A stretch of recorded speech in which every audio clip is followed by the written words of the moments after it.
part. Yeah, no, Wanda. I see Wanda's hand. Okay, so the...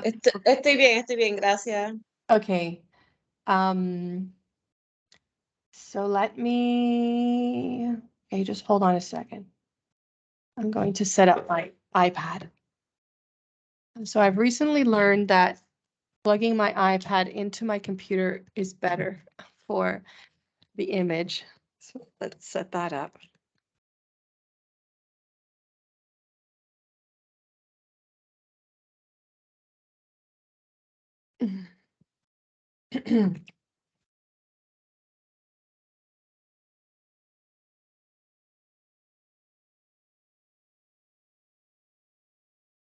Give me a second.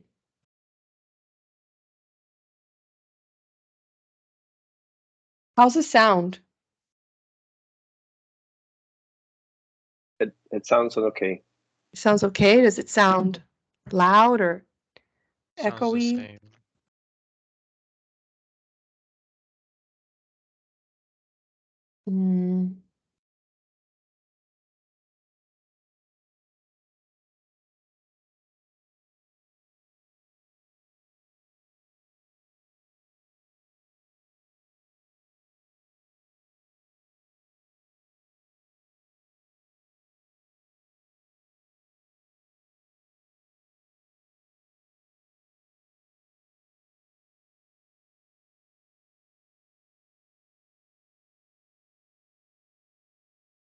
Actually, I don't know. I actually do not know how to. You see the share screen? Let's see. Yeah, you see the share screen. Okay. So I am on discounting and inflation.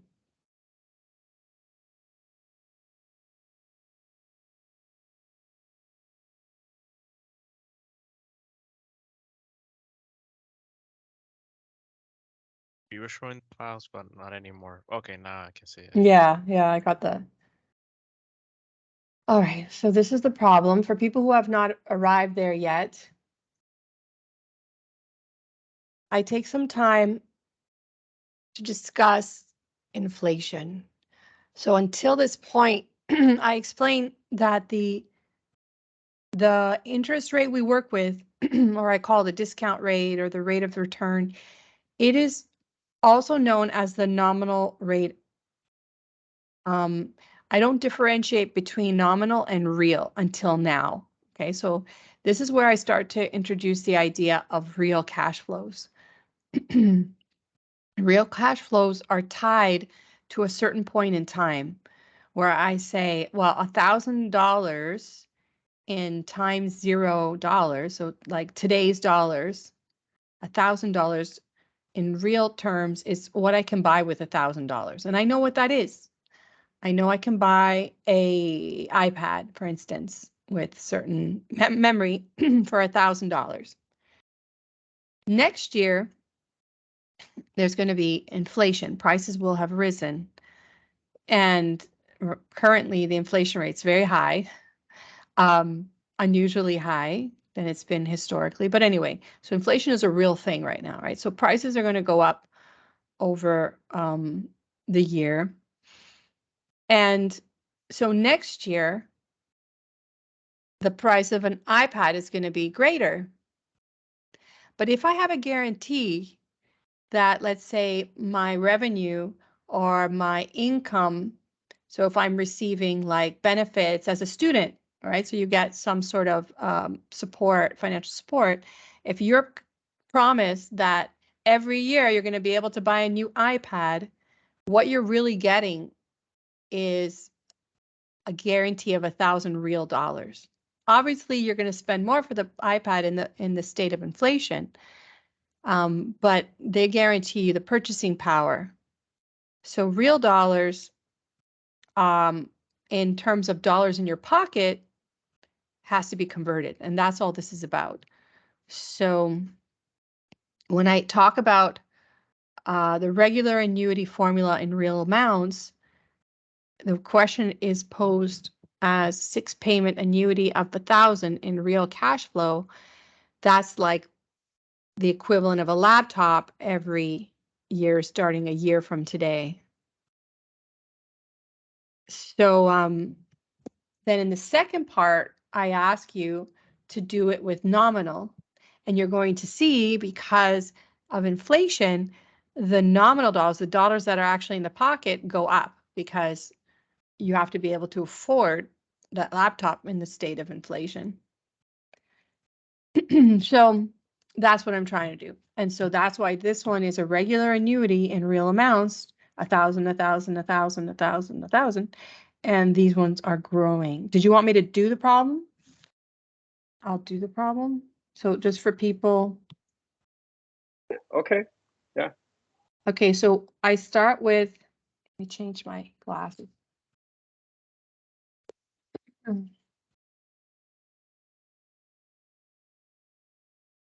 So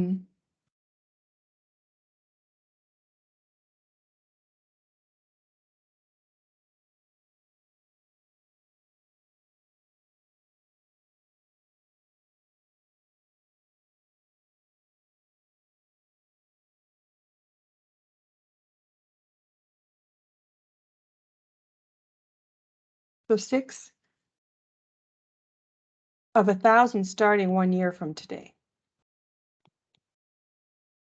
So this is the easy part.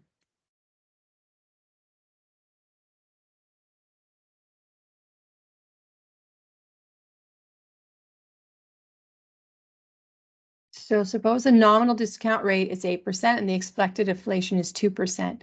Determine the present value of 6 payment annuity of $1,000 per year.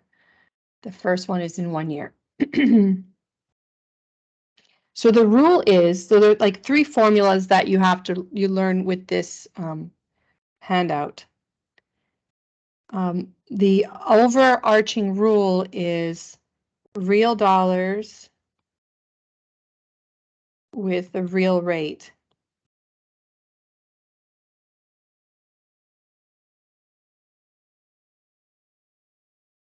And nominal dollars with the nominal rate. Not of inflation, the nominal rate of interest. Apologize. Inflation is just inflation.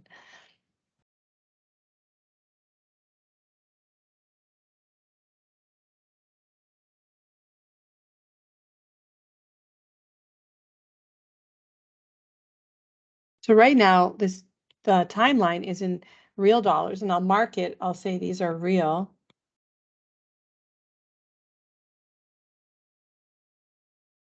That's all I have to do to mark. So you have to remember these are adjusted for inflation, so you can still buy the laptop. And so I need to find the real rate of inflation because I get the nominal rate of inflation, which I write as RN is 8%. And I get the inflation rate, which I use pi, the symbol pi.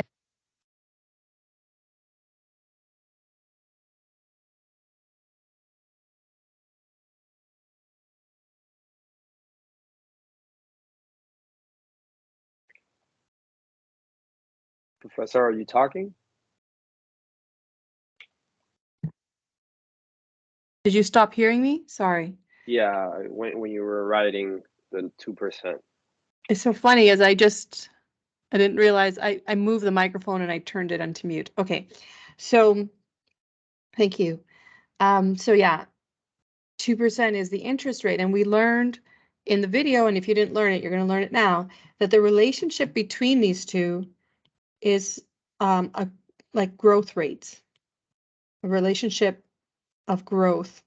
So you have that 1 plus the nominal rate of inflation is 1 plus the real rate, not inflation, nominal rate of interest, 1 plus the real rate of interest with factor of growth of the prices through inflation.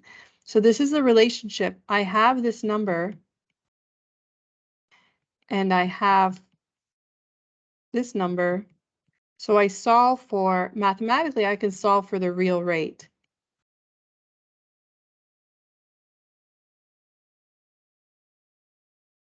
So I take 108 divided by 1.02 and I minus 1. And I get this long number, 0.058823. So I'm just going to write down a few of the digits, put 3 dots just to mark that there's more. And I'm going to store this because I can't just arbitrarily chop off decimal places. So I'm going to store that in 1, and I teach how to do all the storage stuff in the videos. So you're going to store that, and then what you're going to do is the annuity formula, because this is just regular cash flows with the regular real rate. But the real rate of interest. So your final statement is that the present value at time 0 of these cash flows is just using the regular annuity formula. And I'm not going to write that number out again. I'm just going to use the symbol.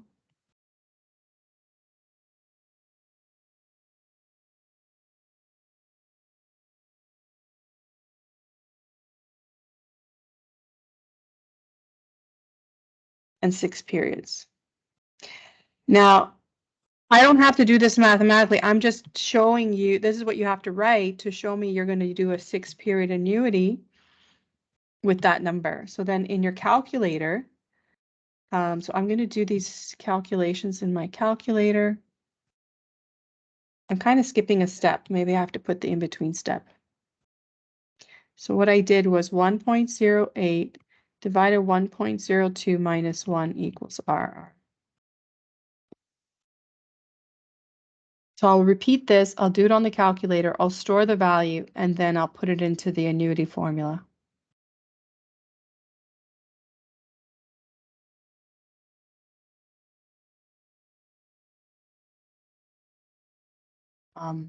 Just one sec.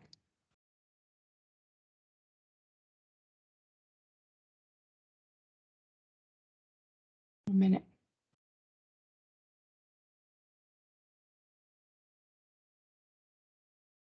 Yeah. I put a plus. Why? What was I thinking? Okay. So really the reason why I don't like to share screen, because it just does arbitrary things. Okay, so this is, oh my goodness. I like to share a page. Let's see if it will share the iPad.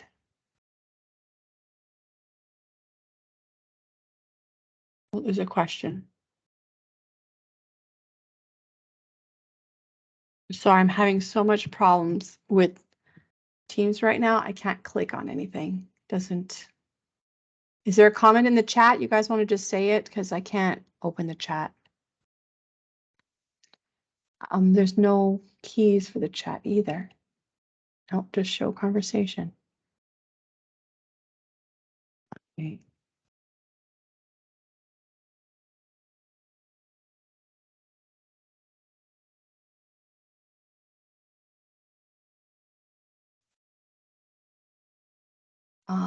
It's just like I can't successfully do anything here, because I can't click where I want. You see the screen?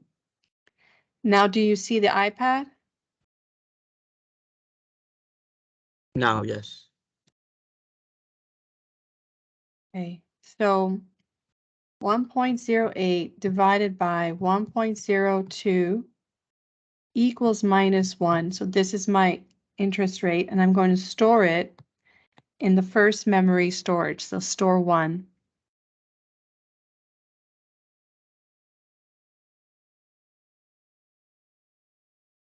Now for the annuity, I need to tell the calculator how many years, so 6 periods, the interest rate. So I'm going to recall the interest rate, but I need to multiply it by 100, because the TVM keys only take percentages, not decimal values, right?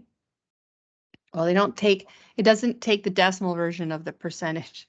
So I have to put that in after multiplying by 100. And I say the payment is 1,000 starting a year from today. Put a 0 in FV and compute PV. And that's the answer.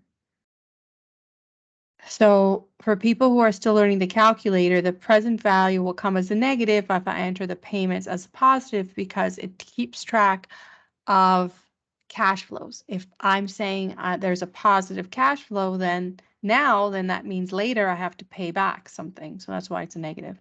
So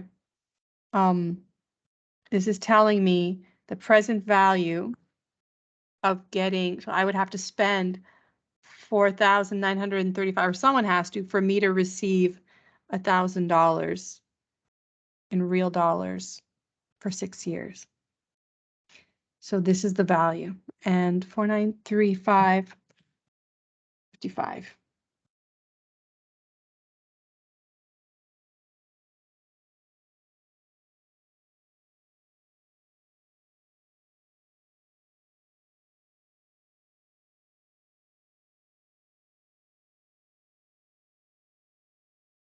Anyway, that's a 3. Try to make it a 3. All right, so now the next part. So this was the easy part. Now we want to do this for nominal dollars.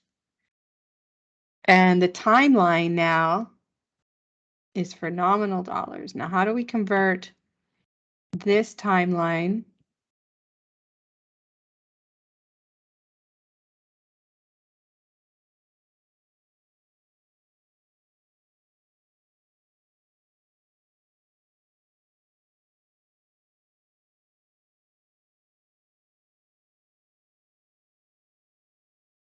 How do I convert this timeline into nominal?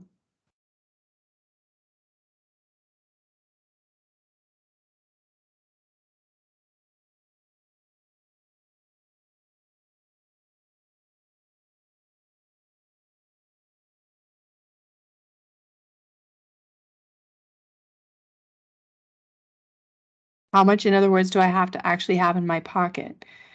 Well, because there was inflation of 2% in this period, I'm going to have to be given by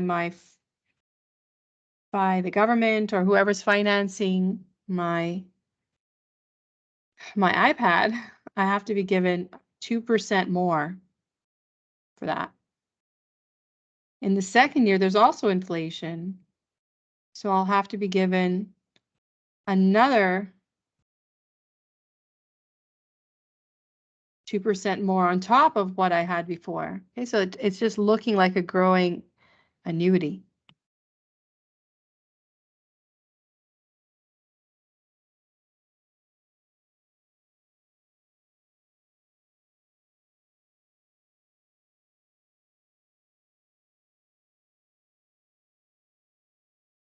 And for every period of inflation, because inflation starts immediately,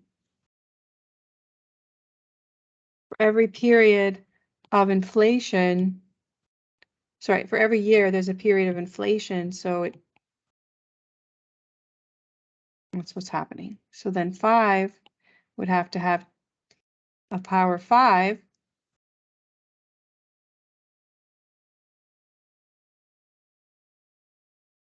And the 6th year, sorry, it's a little bit lopsided.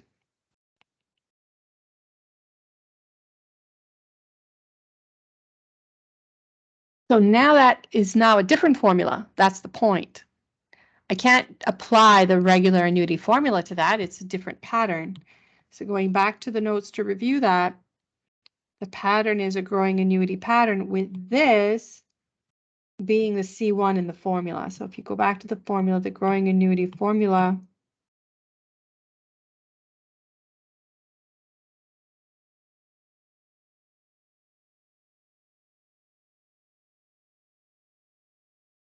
is C1 over R minus G, 1 minus 1 plus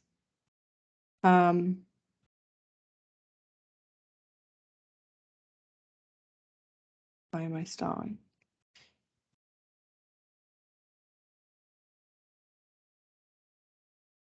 Funny.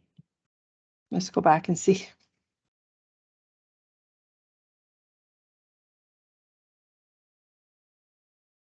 I think it's, let's go back and see the formula sheets, right? The formula sheet shows you the growing annuity formula, 1 plus G over 1 plus I to the T. Yeah, I knew that. I'm just double checking. So it's I minus G, not R minus G, but it's the same thing because I'm using R as the interest rate. So what I'm going to do is I'm going to write out in terms of the rate, the returns, not returns, the interest rates for this problem. The interest rate that I'm interested in is, well, it's the nominal rate, right? And the growth rate, so for this formula, I is the RN, it's the nominal rate. And what is G for this problem? What's the growth rate? Inflation. Exactly. So it's not that hard when you start picking it apart, but yes, that's exactly it. Okay, so the growth rate in this pattern is G. So let me put that here. This is G. And the rate, because these are nominal dollars, I have to use the nominal rate.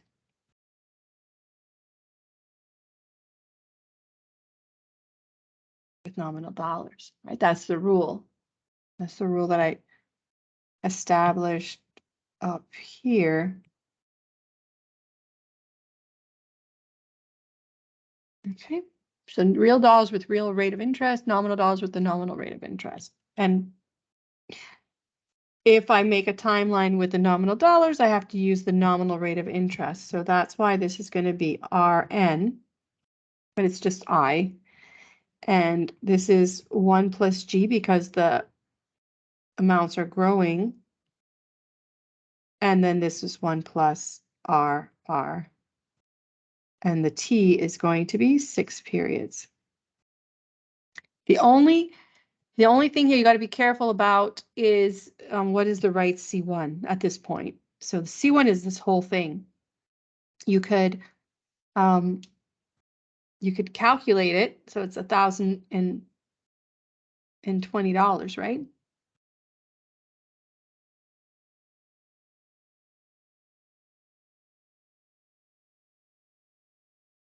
So that's what you're going to put in the formula. So again, this part will not get you any points, just repeating the formula, but I'm doing this. Actually, I'll put a T here, so it's actually the formula. So this is the actual formula. And then let's plug the values in because that's going to get you your points. So to get the points, you're going to put $1,020. RN is the nominal rate that we were given at the top of 0.8.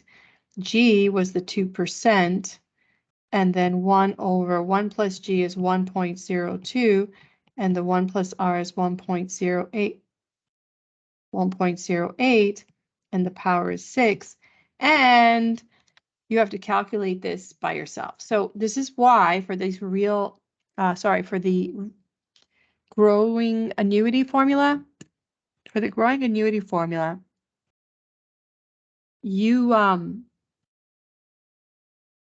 you have to punch it in. There's no function, there's no programmed formula for the growing annuity formula in your finance calculator. So some people might want to bring in a regular scientific calculator to make that calculation. But again, encouraging you to learn how to use your Texas Instrument. That's what I'm here to do. So I will show you, or I think in the videos, I explain how you're going to punch this into your TI BA2 Plus, the calculator I chose for the course. So to punch this in, what you're going to do is start inside and work through here. So it's going to be 1.02 divide by 1.08 equals, so finish the bracket, and then exponent 6, change the sign to a negative, add the 1, equals. So every time there's a bracket, you use equals. Multiply by 1,020 and divide by, well, do not bother putting the symbol in there. Just reduce this to 0.06. So you don't have to use brackets or anything, okay? So how will I write that? So this is 0.06. So I'll do that now.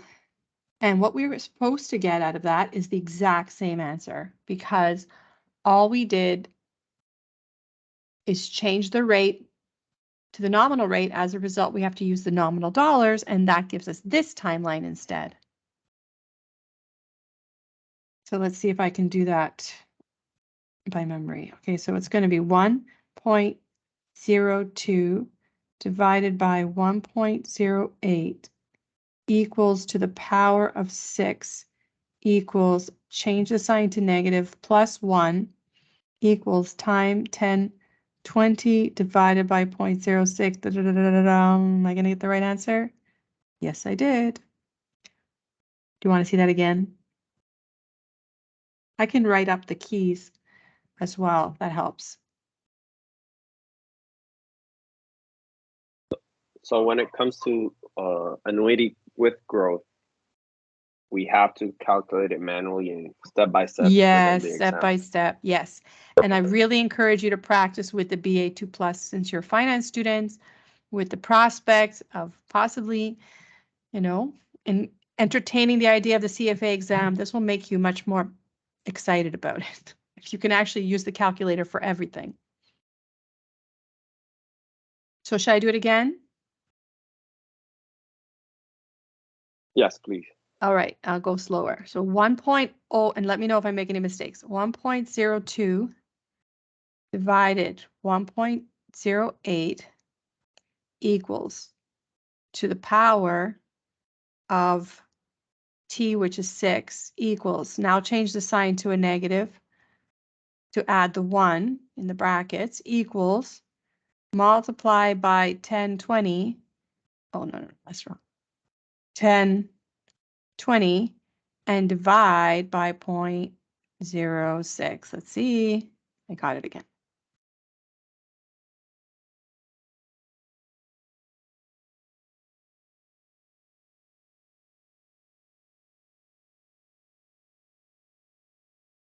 Okay.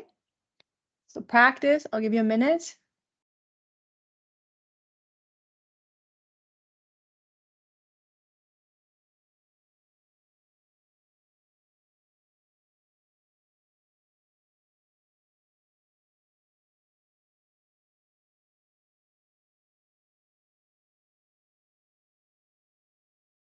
I think for next week.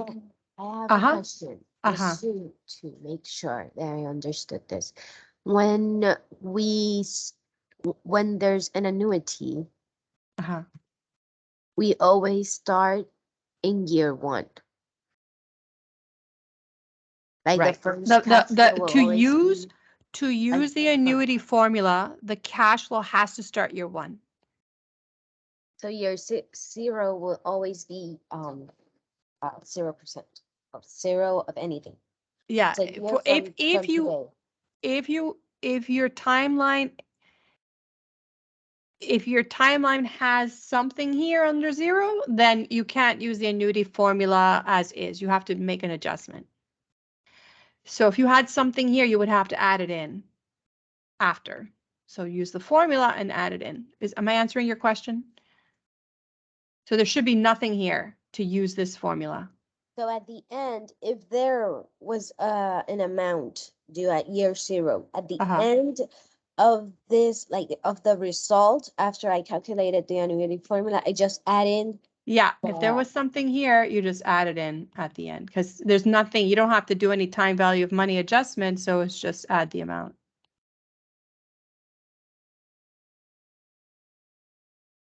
Because it's just, because everything has been converted to times $0 and just having an amount here, you can just add it in after. Is that good? Yeah, thank you. Thank you for the question. So it's very important that you realize the formulas only apply to certain timelines. And if you have a timeline that isn't exactly like this for the growing one or this for the regular one, then you have to figure out how to adjust things. In this case, this is not exactly what we expected, because if it was 1,000 here and then growing, then it would be exactly the formula. But in this case, it starts with one period of growth. So that's the tricky part. But let me show you. Let me show you something. How you can see this if you don't see it already. I'm going to. What am I going to do? I'm going to take this with me. Another page.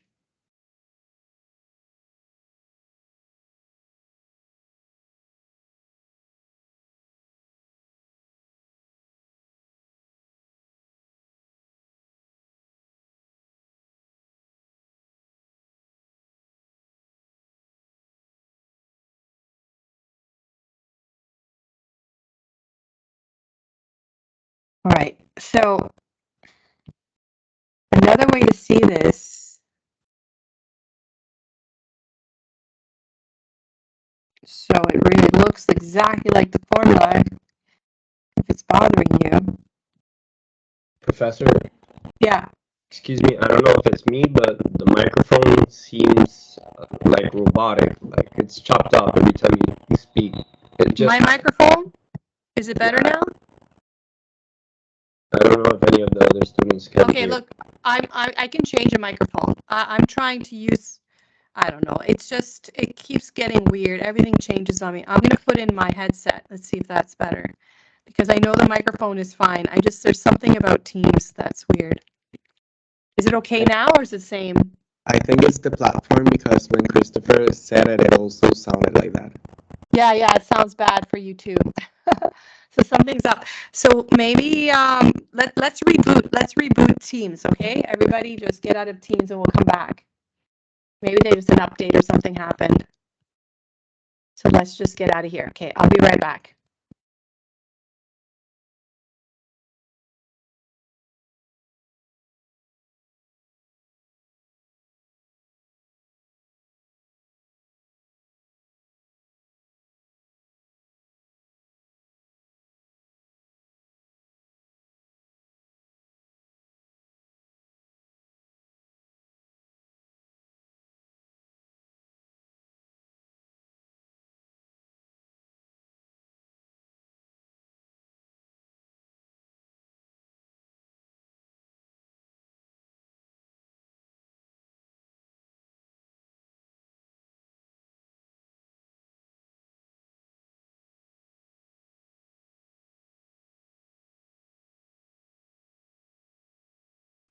Is this any better?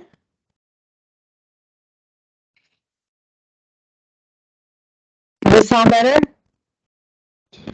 No. No, it's bad. Wow. That's so weird. I mean, we can go to Zoom. You want to go to Zoom? I can share a link for Zoom with you. That's so funny that it's like broken down. I've had it with Teams anyway, so I'm fine with it. Would you like to join me in Zoom? I'll share a link. I mean, yeah, sure. Okay, wow, it's so bad. All right, so hold on, let me get the link.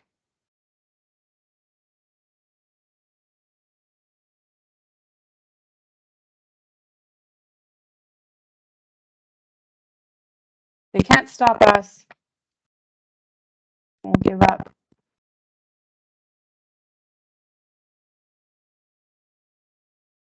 I have contingency plan B and C and D already to deal with stuff. Okay, I'm gonna get the invitation.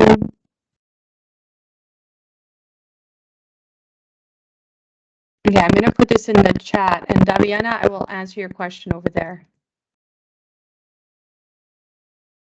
So this is the link. If I ever say to move, go to Zoom, that's my permanent Zoom link.